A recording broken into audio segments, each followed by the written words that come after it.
is presenting speech number 2 from his competent communicator. Organize your speech.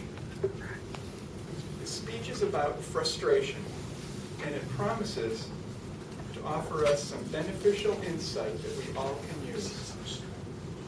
Would you please help me welcome David Dafoe?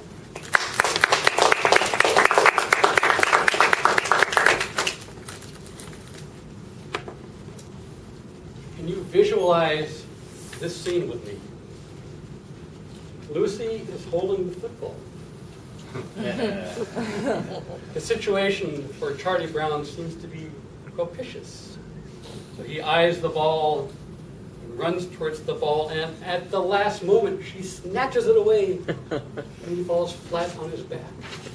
Again, arg! Frustration! That aggravating feeling when things don't turn out the way you want. You have some goal, some purpose or objective, and there is a wall, an obstacle, something or someone or some situation that is blocking your path, keeping you from getting what you want. I'd like to talk with you briefly about frustration this morning and give you a few suggestions for how to deal with it.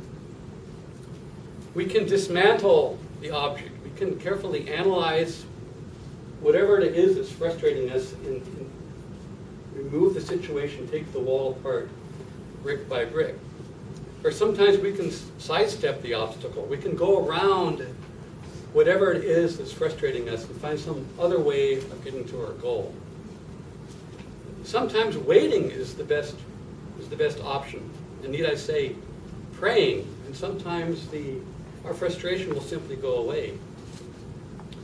And then there's also the nuclear option.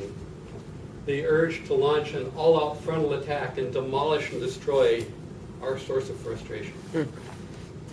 We had a couple of frustrating experiences during our journeys this summer. In Seattle in June, we went to the Acme car rental company.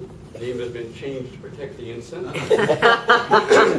And picked up the rental car we had reserved on the internet. And we're tolling down the freeway on our way from Seattle to Pendleton, Oregon, when all of a sudden, we noticed that our GPS was going blank. The charging port wasn't working. So I made a call back to the Acme car rental company. Well, we're very sorry, Mr. Dafoe, but it's a new car, and it's probably just a burnout fuse. So that was plan A. We stopped at a car parts store, started checking the fuses one by one. 5 fuses were burnt out. Plan A, bad idea. On to plan B, continue on to Pendleton, where we were able to exchange the car. Frustration resolved. Our Oregon tour turned out well. We made it back to Seattle. But then July 2nd rolled around, and we picked up our second car from the same company for our trip across the USA. Tolling down the freeway, and we noticed something was not quite right. Arg! They had promised us an SUV, but they gave us a station wagon instead. And a station wagon is not the same as an SUV. We wanted an SUV.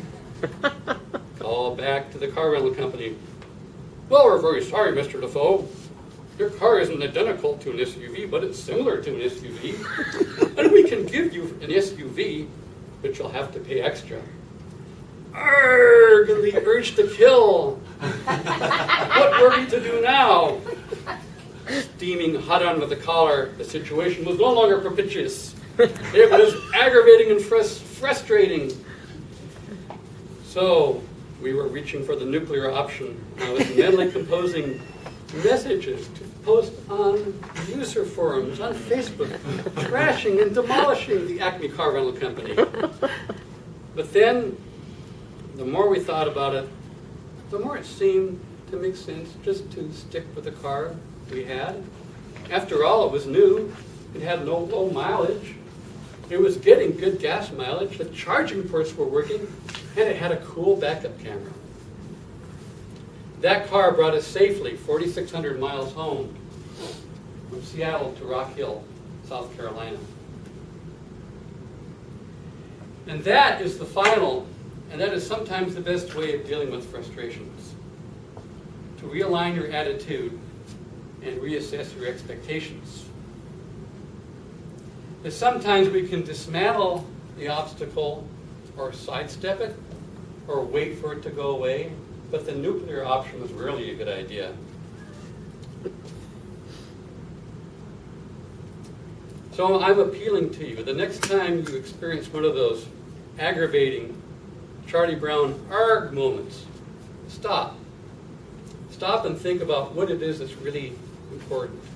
Yes, sometimes we can resolve the source of frustration, but very often it makes sense to stop, to count our blessings, and thank God for the things that we do have rather than fume and steam over the things that are going wrong.